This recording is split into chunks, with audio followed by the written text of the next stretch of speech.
Welcome to the United Stands. I'm Mark Goldbridge, and this is your Manchester United versus West Ham preview as Manchester United go for 5 in a row. We've got big injury boost in relation to that game. Also, a couple of players won't be there and big decisions for Michael Carrick. We'll be looking at West Ham, of course, and what Nuno Santos has said ahead of the game tomorrow night. Big game for Manchester United. Also, some other bits around transfers as well. Rashford's deal to Barcelona could be collapsing based on the Barcelona presidential elections. What does that mean? Some people actually want Rashford back. I mean, Robert McCormack's probably very excited. So, also, it's an 8 o'clock show. So, as always, get your comments and debates in. We've got one raging at the moment, actually. Would you rather sign Tonali or Anderson? And the result is very, very interesting. So, I'm sure that's going to be a big debate point later on in the show as well. But we're here to talk at the start about Manchester United against West Ham, the opportunity to go and win 5 games in a row, the opportunity to solidify that Champions League football, and the opportunity, if we're being honest,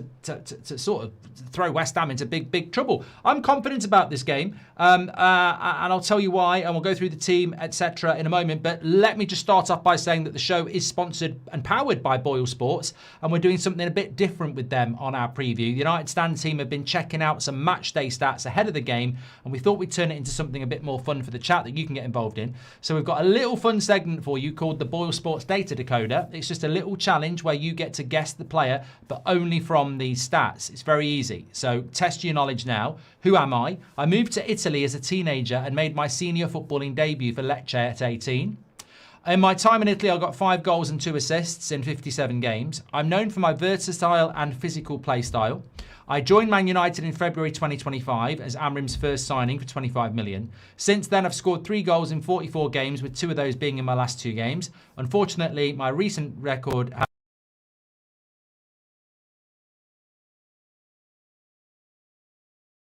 stick your guesses in the chat and tell me who I was talking about. And did you know that, this is quite interesting as well, Cunha has scored 1 and assisted 1 off the bench in his last 3 games for Manchester United. And if you think a substitute may come good and make an impact in this West Ham game, don't forget Boyle Sports sub-swap feature, where if the player you've backed is a substitute, then your bet plays on with the replacement player instead. So if you pick a player to score tomorrow night and they get subbed off, their replacement scores, your bet still comes in. It's the sub swap. Of course, if you're new to Boyle Sports, there's a bet of £10 and you get £40 in free bets offer for you. Thanks again to Boyle Sports for supporting the channel. As always, 18 plus UK and Ireland only. Terms and conditions are in the description and on the screen. And please bet responsibly. Right, let's get into the preview. Now, there is a bit of an injury boost. A lot of you in the chat are saying that. Sorry, I couldn't hardly see there because for some reason my glasses had a... Oh, God, I don't know what's going wrong with these. They're filthy. This is one thing, if you don't wear glasses, you'll never know. One of the biggest hazards of wearing glasses is you wear them and there'll be a mark on him, and it just absolutely messes with your eyesight. That's better. I can see clearly now. The smudge has gone. Anyway, injury boost is actually not to do with Manchester United. Apparently, I'm not in sync on audio as well. Oh God, that's never happened. It's never happened in ages. But let me see if I can sort it out.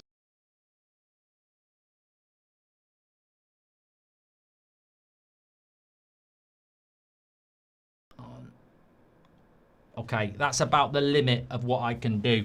Yeah, that's about all I can do on the show here. So let me know if that has made it any different for you. Absolutely no idea. Is it synced in now?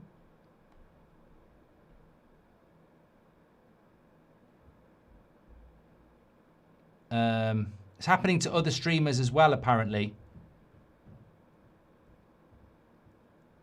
Yeah, it's much better now, apparently. Thank you.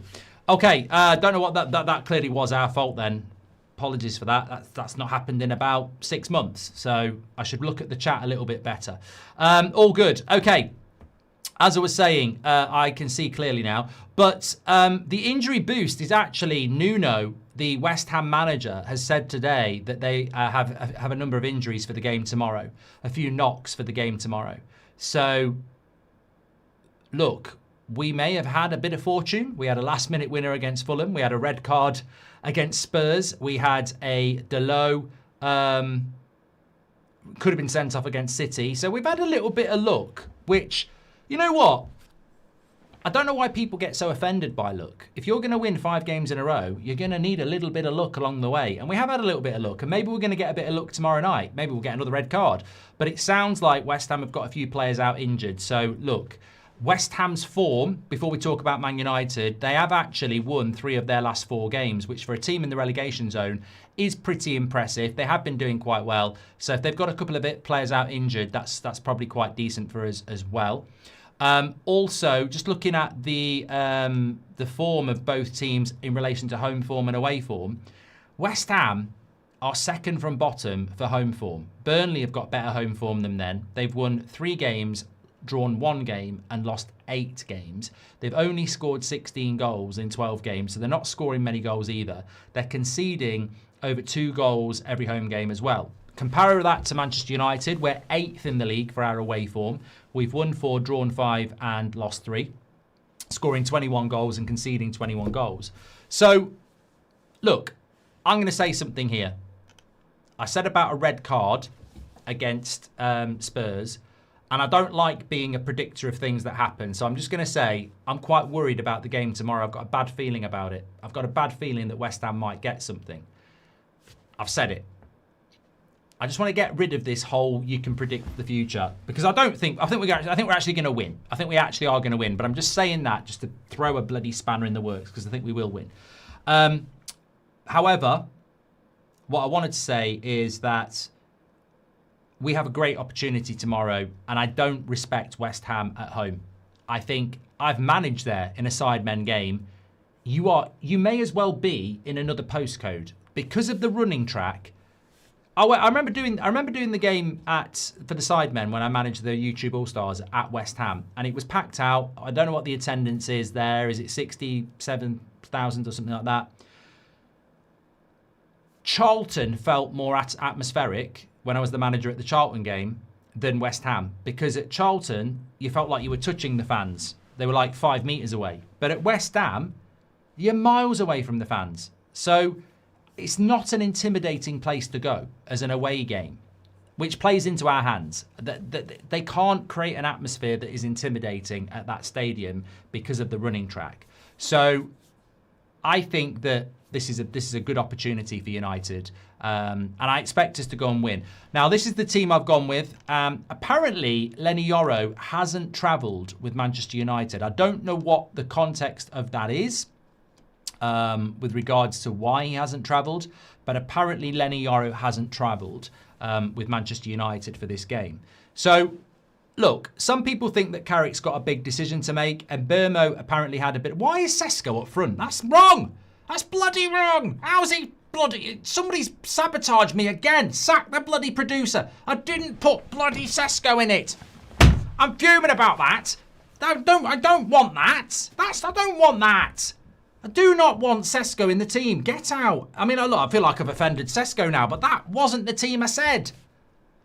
You see, this is why you have to do it yourself. You have to do it your bloody self. I don't want Sesko in the team. I want Mbeumo in the team. Bloody hell. If I said it once, I said it 5 times. Anyway, I'm tell you what, I'm getting through more producers than bloody Oasis. And I don't know whether they sack producers. Look, that team is the same team that we've picked for the last 2 games. And that team is the team we need to pick against West Ham. Some people have said, well, I'm concerned that we're playing 2 games in 4 days. Boo-hoo. Like, it's not difficult to play Saturday and Tuesday. Most of the European clubs have been doing this for most of the season. It's not... I heard somebody saying, can Casemiro play 2 games in 4 days?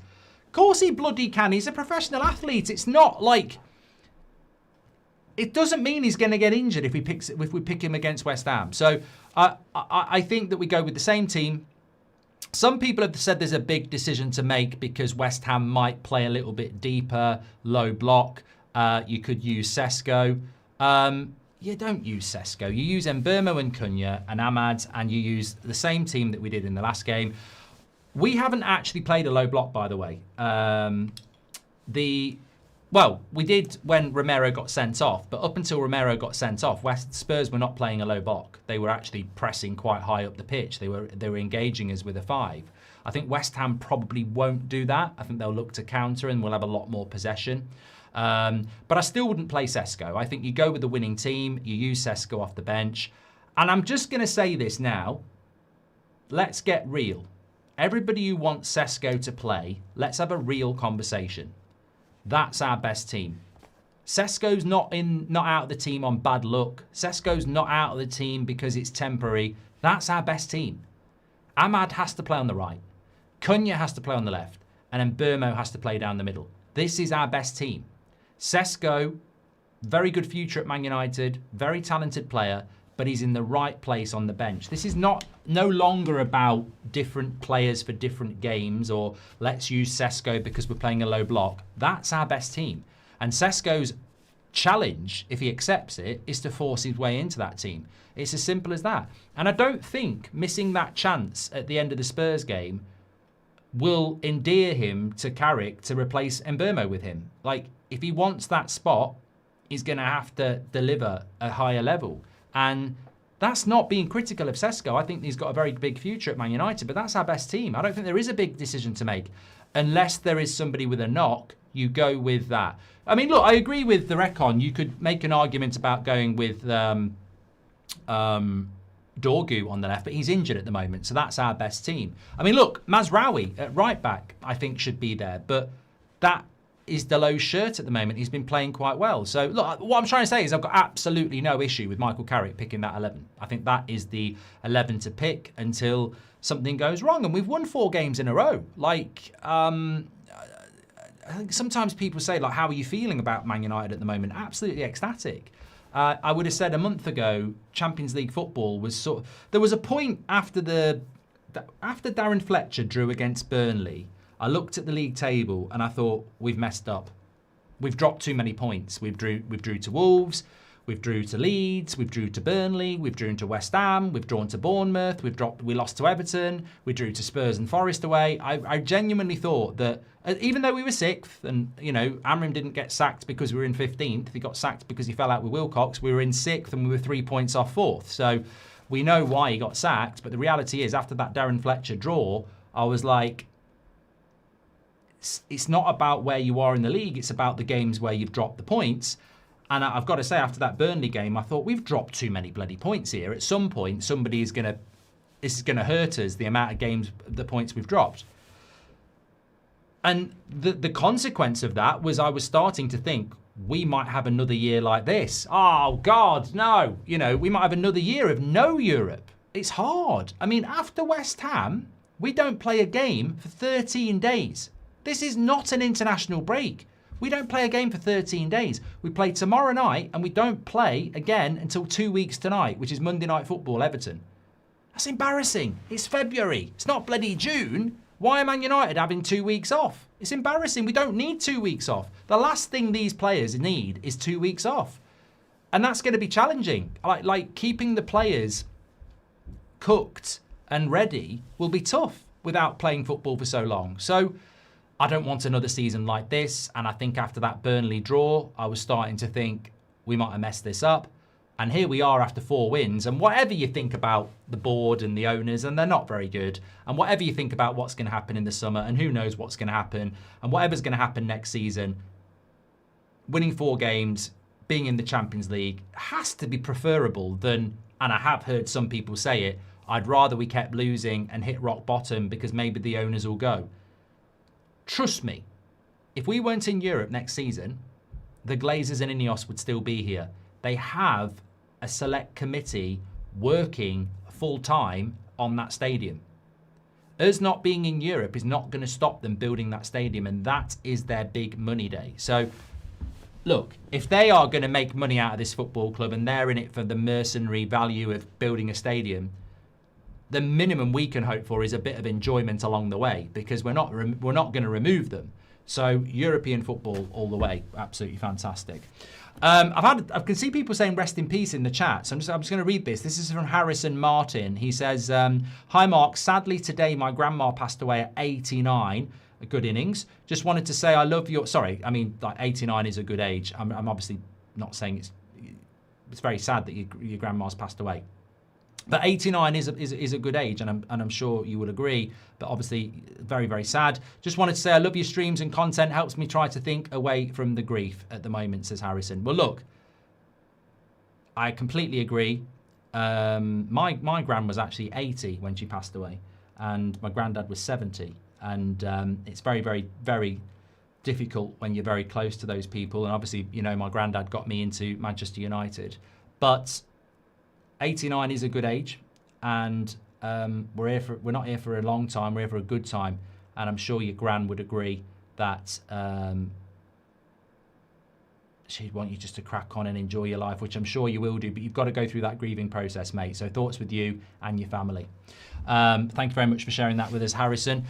Jacob says, competition for places, Sesko will be fine long term. Yeah, 100%. And Ewan and Shadow, welcome to the Members Club. Thank you so much for getting your badge in. So that's how I think he'll line up. How do I think the game will go? I think we're going to be. I think. Look, there's nothing that's. It feels destined that we're going to win this game. You know, the guy with the haircut, 5 wins, all that stuff. I mean, for me, that's just. You know, even Michael Carrick was asked about it, which I think is incredible. But look, that's all fun and games, and you know, hopefully he gets his haircut, and hopefully all the money's going to charity, and etc. Great stuff. Reality is. 5 wins for Man United's got nothing to do with that. 5 wins for Man United is Champions League football, solidifying what we're doing, focus on that, and then go for 6, and then go for 7, and then go for 8. I don't see any reason why Manchester United can't beat a relegation team. I don't see anything in the last 4 games that says that tomorrow shouldn't be a win for Manchester United. Fulham played well. We beat them 3-2. Spurs, look, they're a relegation team. We comfortably beat them. We've been to the Emirates and won, and we've beaten Man City. I think West Ham, to their credit, are fighting for their lives and have played pretty well. I watched their first half against Chelsea at Stamford Bridge, and they played very well in that game. But if they've got a couple of injuries, they won't be able to replicate that. And we have got so many match winners. I think there was a great point I read today about somebody said, what happens if Man United don't have Bruno Fernandes? And I did that video this morning, Red Alert, if you've not seen it. And you take Bruno Fernandes out of that team, I still think we'd win, but it wouldn't be as easy. But you've got Ahmad, Mbeumo, Cunha, Bruno, Casemiro, Maguire. They're all capable of scoring a goal on any given game.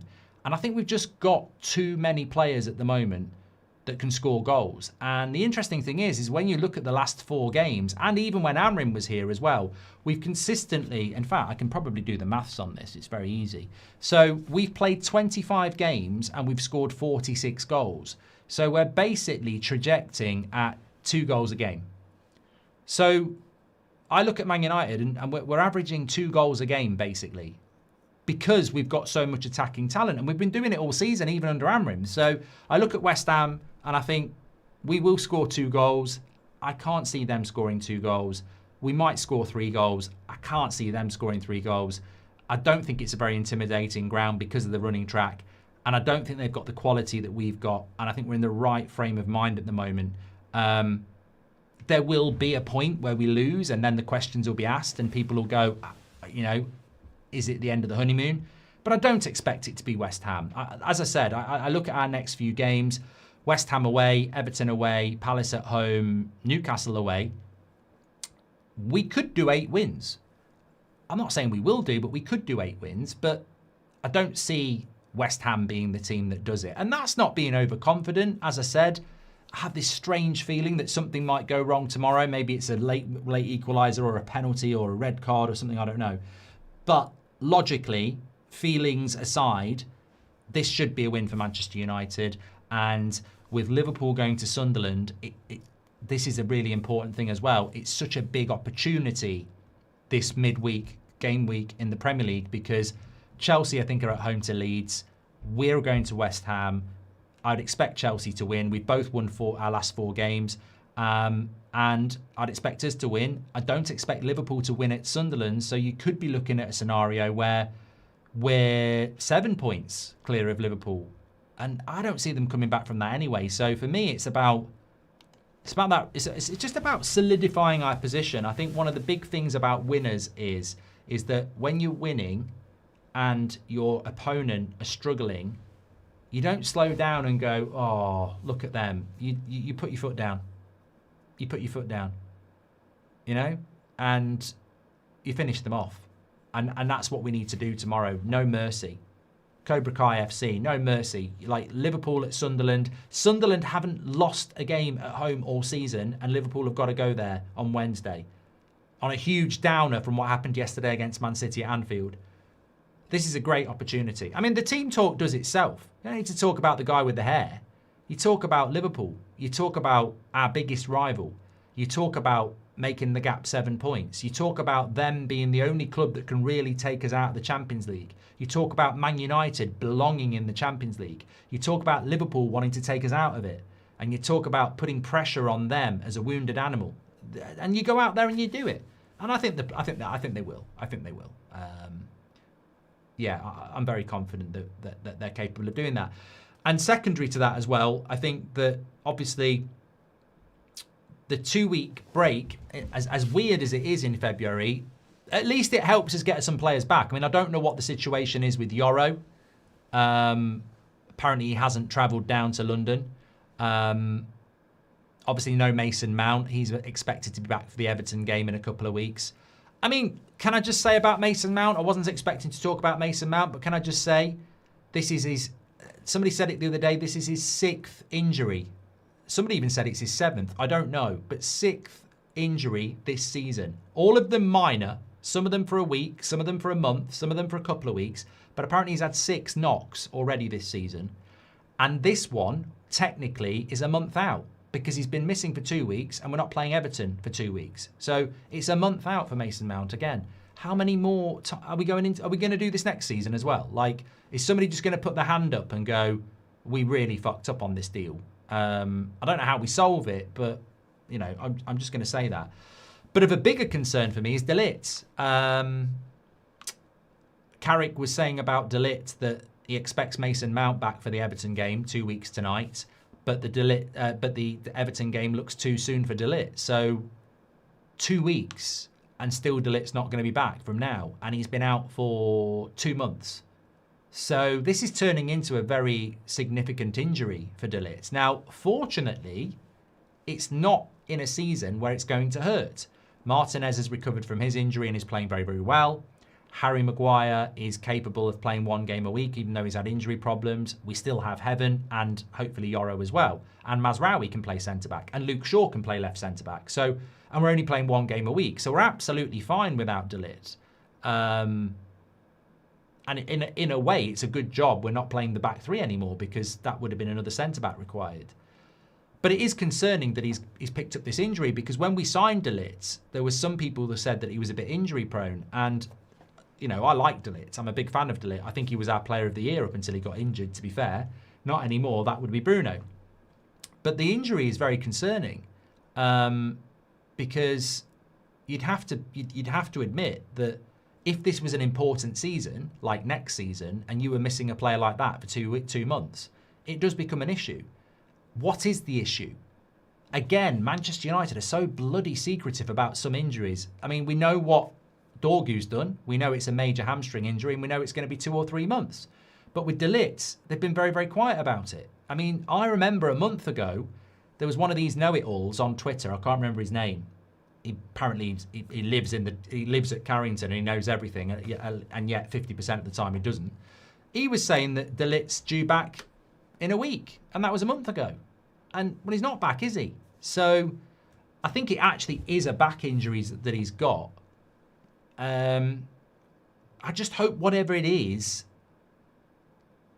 we can get to the root cause of it and solve it, because I don't want it to be another player like Mason Mount, like Luke Shaw, or like Cavani, where they just become a player that has an issue that they can't really get past. And that's what's worrying me about Ligt, because I'm hearing about a back problem.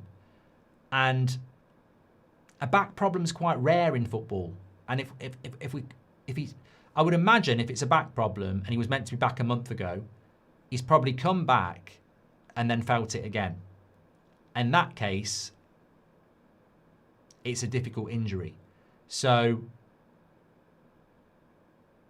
we need to get to the bottom of it. And even if it is like, let's give him the rest of the season off, by the time he comes back, look, honestly, I think we're going to get Champions League football. I think we all think that. So we don't need to be... We're not... I can't believe I'm saying this, but we're not actually in a rush to bring him back. If we can get over the... Look, basically what I'm saying is, if the physio says, ideally, we should bring him back in April and give him another 2 months of complete and utter proper recuperation, I would do that over, but we could get him back for you at the start of March. I don't think we need him back at the moment. I think we need him back fully fit for next season. So hopefully that's what United are looking to do with Ligt, because it is a major problem. Having said that, we are doing quite well. 10,000 legends watching tonight. Make sure you smash a like on the video. Great to be around such a vibrant and positive community at the moment. I mean, look, Liverpool's downfall has really been our benefit, hasn't it? I was listening to something today, and they were talking about Liverpool and Man United and Chelsea, and they were basically saying that when you look at Man United, the last game United lost was... When was the last game we lost? I know we lost to Brighton in the Cup. When was the last league game that we lost? Was it Villa? This is very important into what I'm actually talking about. So let me just have a look at this. So January we drew with Leeds, drew with Burnley. So it's 1, 2, 3, 4, 5, 6, 7, 8. We're 8 games unbeaten, basically. We beat Newcastle on Boxing Day, drew with Wolves, drew with Leeds, drew with Burnley. So we're 8 games unbeaten in the Premier League, going back to Boxing Day when we beat Newcastle. The last loss was Villa. And actually, we've lost 1 out of 12 in the Premier League. 13. We've lost 1 out of 13 in our last 13 Premier League games. We've lost 1, and we were unbeaten in our last 8. So they were talking about Man United and Chelsea taking advantage of Liverpool, and like I say, we're unbeaten in our last 8. We've won our last 4. Chelsea have won their last 4. You look at Liverpool; they've won 1 of their last 6, lost 2, drawn 3. That has been massively advantageous for Manchester United and Chelsea, and we've taken full advantage of it. It's opened up a huge opportunity, and they were basically saying that it's unprecedented. Nobody would have predicted Liverpool to have 39 points and 8 losses in early February, when they were odds-on favourites to win the league at the start of the season, and they were league champions. So they're basically saying that, look, Liverpool's fall-off has been incredible for Chelsea and Manchester United. And we've just got to keep taking advantage of it, of course. Would JJ Gabriel have a future in this team, says Eyes? Well, I think that's the plan, mate. Yeah. Do you think we need any defenders in the summer, says Mayo? I'm sorry, I've just read somebody here saying that Fabrizio has confirmed that the Tonali story is true. Well, I told you it yesterday morning. Mike McGrath said it yesterday afternoon, and if Romano said it today, great. But I told you yesterday morning. It's good. It's good news, and it's good sourced. What games are you doing on That's Football this week, says Andy? This is not That's Football. Don't mention That's Football on here. No, I'm doing Man United tomorrow, and then I think I'm doing Liverpool Sunderland on Wednesday, and then Brentford Arsenal on Thursday. Does Dalot deserve some flowers for playing better the last couple of games and seems to play better in his respective position? If Mazraoui starts, we play more defensive style, says Keep It. Look, credit where it's due. Like, I mean, Dalot, it feels like Dalot has been shit since he got Ten Hag sacked, with missing, ironically enough, missing that open goal against West Ham. I think Dalot probably has been bad for a very long time. But the last 3 or 4 games, he's done all right, and he deserves some credit, and he got the assist for Bruno at the weekend. Look, I think that, in fairness, most Man United fans and most people in this community, we don't do agenda, we do honesty, and Dalot's deserved the criticism for the last 18 months, and I'm sure he might sit there and go, well, fans should support players, but we've had 10 years, over 10 years of poor performance, and it's not about supporting mediocre players. We need better players. We hardly ever qualify for the Champions League. We've not had a title race. This is not the standard of Manchester United, so we shouldn't be sat there praising players that don't perform. The criticism is valid. But the flip side of the coin is if you do well, you deserve the praise as well. And over the last 3 or 4 games, he does deserve the praise. There's no doubt about it. So the question is it the only devil's advocate thing I would say is, if the praise is justified, is he going to be consistently good enough? And also, is he good enough for our future? And I think that's going to be still very much up for debate. Zeus says, why hasn't people figured that the only reason the board want and will go for Baleba is because he's the only midfielder that will cost below 70k a week wages? Other midfielders will be touching 125k, says Z. I don't think he's going to... I don't know where you pulled that from. I don't think for 1 minute Baleba is going to be on a wage of 70k. I think it'll be north of 100k if we're spending north of 60 million on him. Score prediction, the thing is, it could be a weird game. I'd say 3-1, JB, is the safe scoreline to Manchester United. Who do you think the injuries are for West Ham? Nuno wouldn't say who it was, says Mike. I mean, look, I don't wish injury on anybody, but their best players at the moment are probably Somerville, Wan-Bissaka, Fernandes and Bowen. So if they're missing any of those, I think that's going to be a significant loss for them. Thank you very much for that. Lee Galdart says it's right to let Sesko develop off the bench. It's what Højlund needed. Also, Lucky Mbeumo is holding his own up front with only one number 10 position, says Lee Galdart. And T says, I agree that's our best team, but you don't always start the best players. Sesko should start some games, then Cunha Ahmad can come off the bench, but good team, says Tib. And hi, Mark. I've done that one from Harrison as well. Thank you very much for that. Appreciate it. Right, this is interesting. I want to just shift a little bit here because obviously we've spoken about the West Ham game. I saw a clip from Beth on the afternoon show today, and it said that there was a split between Anderson and Tonali on the afternoon show. So hence I've put a poll on the live chat for people to have their say.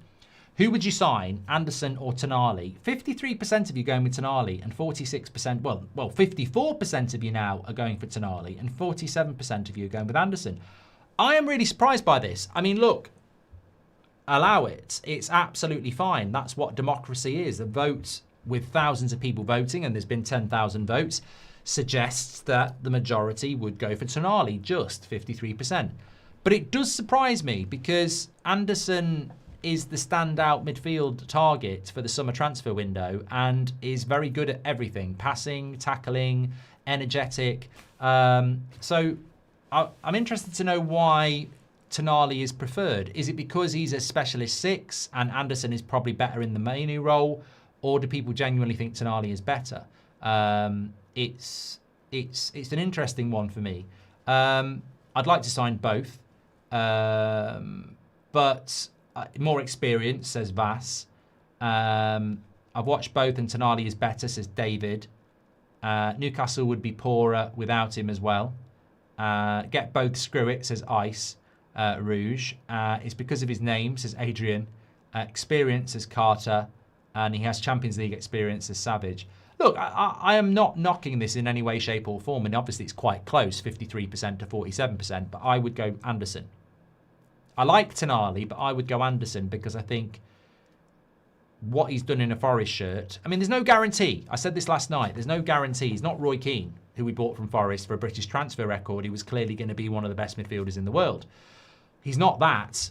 However, you have got Man City who want him, and they're no mugs. And I do think in a better team, he will be a better player.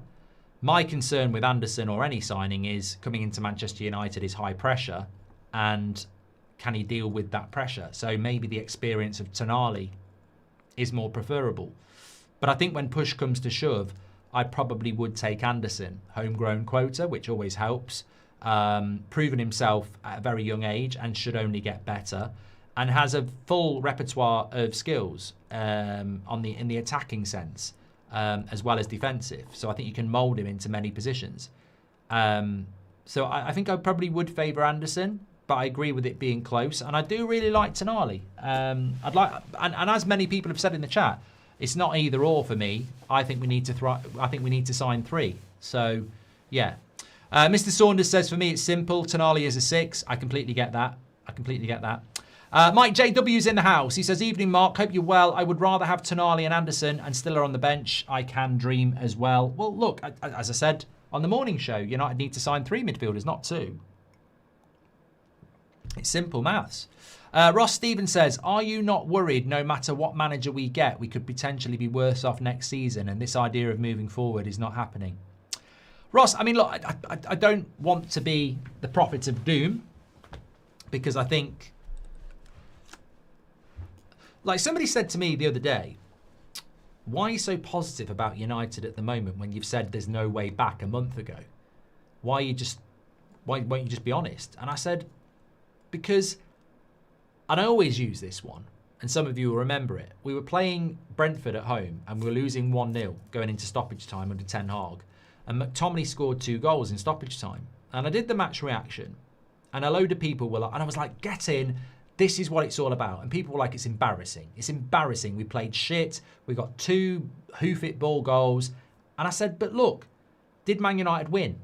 Yeah. Does that happen a lot? No. So there's nothing wrong. If you're a fan of Manchester United and they win a game, there's nothing wrong with being happy and excited about that. Just enjoying the moment. And this is not just a moment. This is 4 games in a row. We should get Champions League football. So it's far bigger than that Brentford result. And I'll always be happy, and I'll always celebrate Manchester United winning, because it goes back to being a kid where, you know, when Man United win, that's all Seb cares about. He doesn't know about the Glazers. He doesn't talk about Wilcox. If I tell Seb that United have won, when he wakes up on a, you know, if it's an evening game and he's gone to bed and I say United have won, all he'll say is who scored, who played well. He won't say, are the Glazers still in charge, or is Wilcox still? That's the innocence of being a kid. It's just about your team winning, going to school and saying my team won. And, you know, I don't think that's ever left me, and I don't think it's ever left any of you. It's sad if it does. And if it has left you, it's because of those owners, to be fair, because you find it difficult to separate the two. I can separate the two very easy. And also, I just want to see Man United win. I want to see Man United play in the Champions League. And my thoughts on the ownership isn't going to change that. So why suffer? But I do think you make a good point, Ross. And I'll make a prediction as well. And I've said it before. For me, it's a case of when, not if, we're back where we were a month ago, sacking a manager and feeling like we've got no future again. I don't see anything at the moment that hasn't happened before. And I think it's very unfair to compare Carrick to Ollie, or the next manager to Amrim or Ten Hag, because obviously it's a different scenario. However, I don't feel any player or manager can succeed long-term under this structure above them. And that's not a criticism of a manager or a player. That's a criticism of the system. So enjoy now, because I think tomorrow there will be problems again. Unless they're about to do something they haven't done in the last 10 years. Unless they're going to walk into the summer transfer window and drop $500 million on 8, 9, 10 players, so we buy first team players and squad players. Hey, if we go and buy 8 players in the summer, so that we're equipped for the Champions League and the Premier League, yeah. It's not like I'm holding anything back. It's not like I'm not giving them the secret sauce. I'm not saying there's no way back, but I'm not telling you why. I'm saying there's no way back because they won't back whoever the manager is with the volume that is required. And that's not speculative. Look at Arsenal. Look at Chelsea. Look at Man City. They'll finish in the top 4 and they'll go and buy 5 or 6 players because they know they need a big squad. Arsenal have had so many injuries this season. Gyökeres, Havertz, Jesus, Saka twice, Madueke, Martinelli, Rice, Saliba twice, Gabriel, Calafiori twice, They've had so many injuries, Arsenal, that if they didn't have a squad, they'd probably be 4th. But because they went and bought a bench, all of those injuries have been covered off with Nkape and Mascara and Norgard and Eze and all these players. Arsenal wouldn't be in a title race if they hadn't bought a bench. So if Man United want to be a team that's in the Champions League every year, they've got to go and buy a bench as well as a first team. And will we do that in the summer? That's the big question for me. In some ways, it's more important than who the manager is. Good question, Ross. Emily Derry says, I would sign both Tonali as a 6 and Anderson as an 8. But Tonali isn't a slouch going forward. If it's one or the other, Tonali, because he's a 6 and he's more experienced, and I wanted him since Brescia. Yes, Emily Derry. I remember talking about Tonali on this channel. In fact, I could probably later on tonight type in Tonali United stand and find a video before he signed for Newcastle by about 2 years. Because one of the great things about the back catalogue of United is we've probably done a video on every bloody player, to be fair. But yeah, I like Tonali. I get why people are going for him. I just think I'd like to get both. Keep it Lockie says, serious note, this production making another mistake tonight on the starting lineup like Wilcox making mistakes this whole season. And Burmo in, says keep it Lockie. Naveen says, Wharton is way above Tonali and Anderson.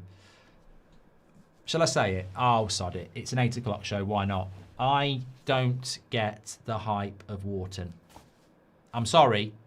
I don't get the hype of Wharton. I think he's a good player, and I think he's got a lot of potential. But I don't get why he gets thrown in with Anderson like it's a good alternative or they're the same. Wharton, to me, is not delivering to the level of an Anderson or a Tonali.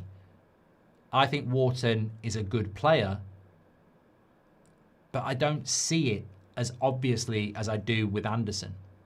And I just feel like the name gets thrown in like he's up there with Anderson, and I don't think he is. I think he's had a good season. I think he was good last season, but I don't think Wharton is as big a certainty hit as Anderson is. And I think he gets thrown in with Anderson like it's an either or, and I don't think it is. I think Anderson's here and Wharton's here. I also think with Wharton, there's less he's less of a 6 and he's less of a 10 than Anderson. I think Anderson is better in the interceptions and the tackling, and he's better in the forward passing. So I think that Wharton's up there. And it's interesting what Savage says about Garner. James Garner is actually like, I'm not saying James Garner's the solution for Manchester United, but why did we fucking sell him?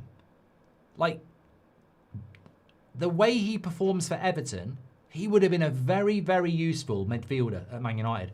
I'm not saying he even starts, but if you've got James Garner at Man United, Casemiro can have a rest. But we sold him because we needed bloody money, didn't we? Zach says, I think Tonali is closer to a world-class midfielder right now than Anderson. That's why I chose Tonali. Fair play, Zach. Thanks for letting us know. Where do you think we'll finish this year, says Max? If I'm being completely honest, Max, I don't massively care. We're not going to win the league. I've seen us finish second in this whole, we finished second. We finished second twice, and both times we were never in a title race. So second, third, fourth, fifth, I'm not massively bothered. Obviously, I would rather finish second than third, and I'd rather finish fourth and fifth. But if we get Champions League football this season, I think that I said at the start of the season, that's got to be the aim. So as long as we get Champions League football, I'm not really bothered. Especially considering we've been fucking crap in the Cups and crap, well, not even been in Europe. So yeah. Tonali is way better than Elliott, is one season wonder, says Sulai. Well, he was good last year, mate. For me, because Tonali's a 6, Mr. Saunders, thank you very much. Any managers will fail if they don't get the backup from the higher hierarchy. Vicious cycle mark, says Azam. And Arthur with a super chat. Thank you, Arthur. Hope you're doing well. Arthur Moynihan says, I'm confident we'll win tomorrow. I love watching Ahmad, Cunha and Mbermo play. Even though they aren't scoring, they always look a threat, especially having to watch Garnacho and Rasmus in 2025. I like Ahmad.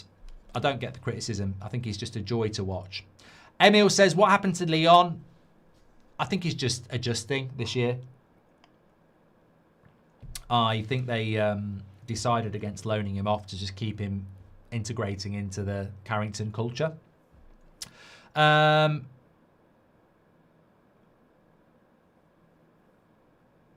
Tim says, Tonali, as he's a specialist holding midfielder, but ideally both, with Anderson to compete with Mainu, and then another 6 as a backup to Tonali. We need 3. Exactly. We need 3 midfielders.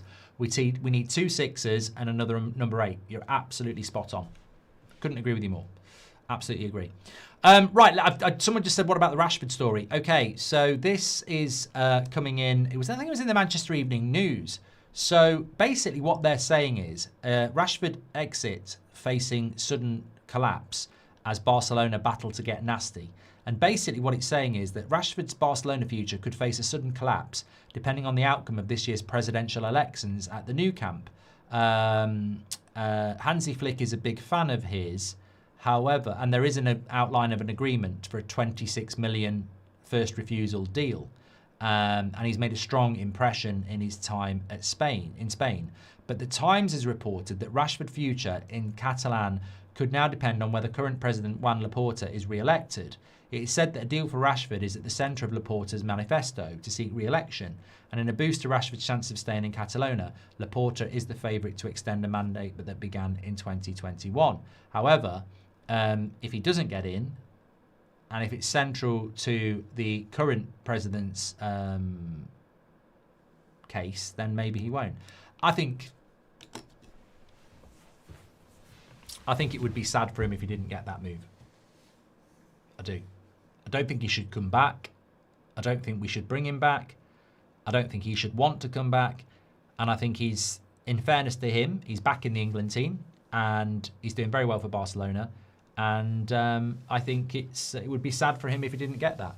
I'm just hyped to be able to watch Champions League on United Stand next year. Tonali and Vitinha would be amazing. Oh, mate, I tweeted this yesterday.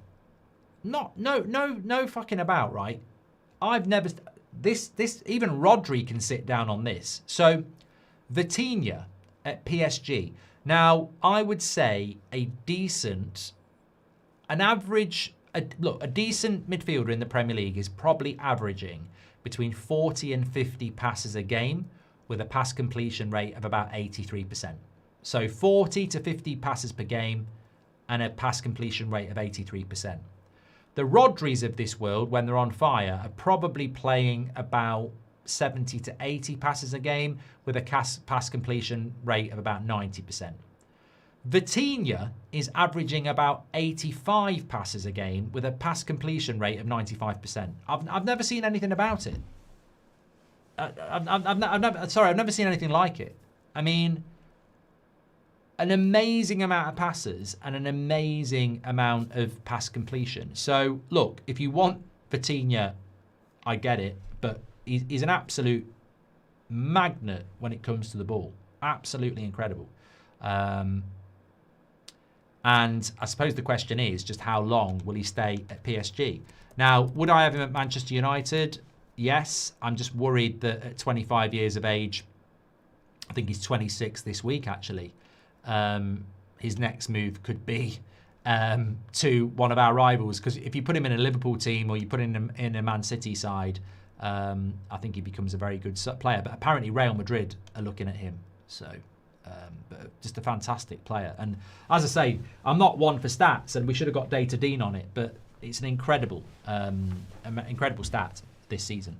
Mir says, hi Mark, just had a really bad breakup. She suddenly left me. Can you give me some advice? You know why that is? Do you know why she's done that? Tight arse. That doesn't mean she doesn't want anal. What I'm saying is that it's Valentine's Day. And it's Valentine's Day on Saturday. So she's suddenly dumped you because she's probably looked at her bank balance and gone, I'll rather keep that 50 quid for myself.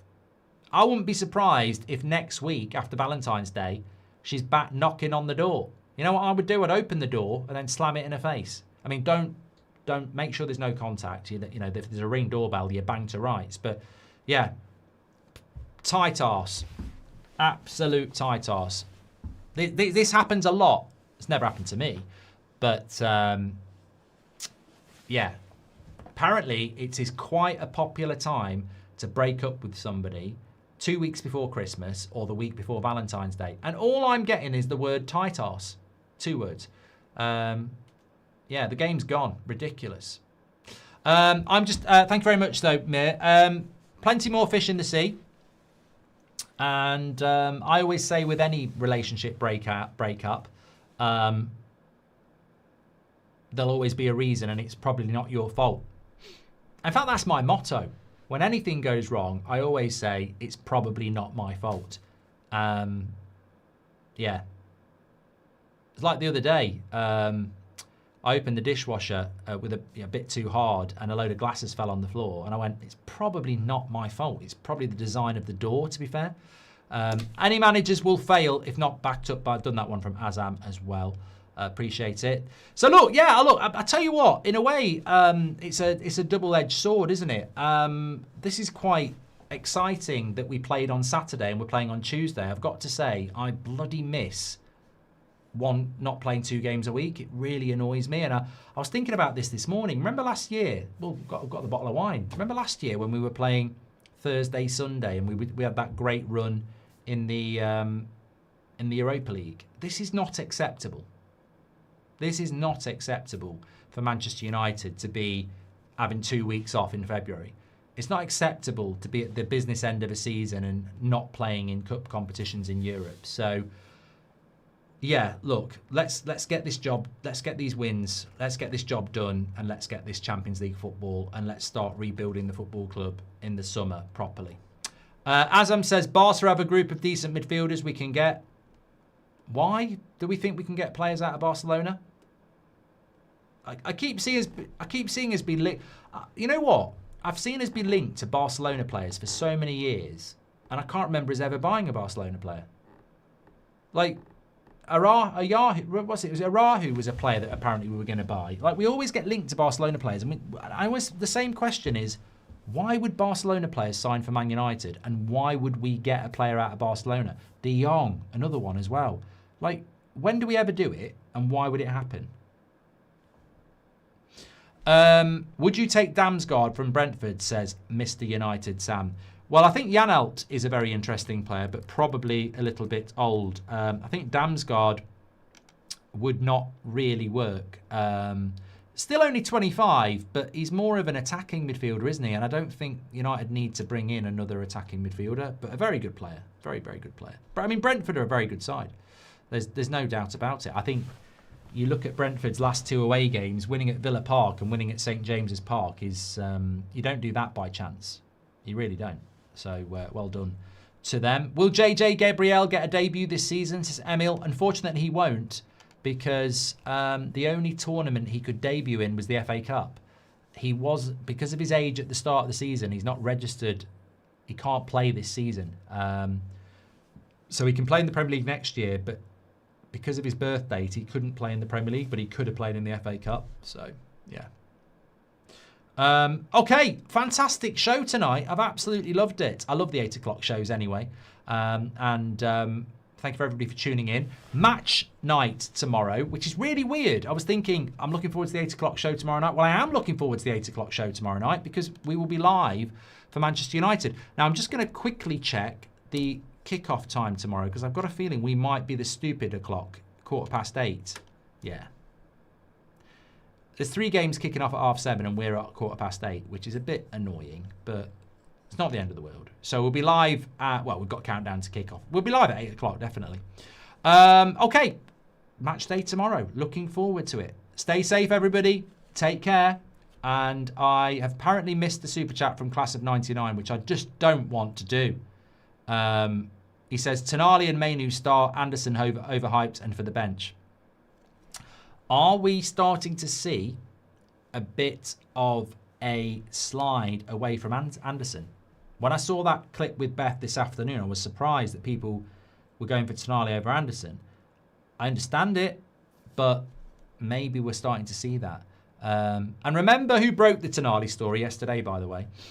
Not me. It was the source we have at the club. But again, another good story that's there. And hopefully we can get some more over the coming weeks and months. Take care, everybody. Stay safe, and I will speak to you 10 o'clock show tomorrow. Oh, got one more super chat from Mer. He says, thank you, Mark, for the break of advice. I hope we don't become a tight arse tomorrow night. No, 3 wins tomorrow. Get the win tomorrow, get the laddie's haircut, and we can move on. Take care, stay safe, and I'll speak to you in a bit.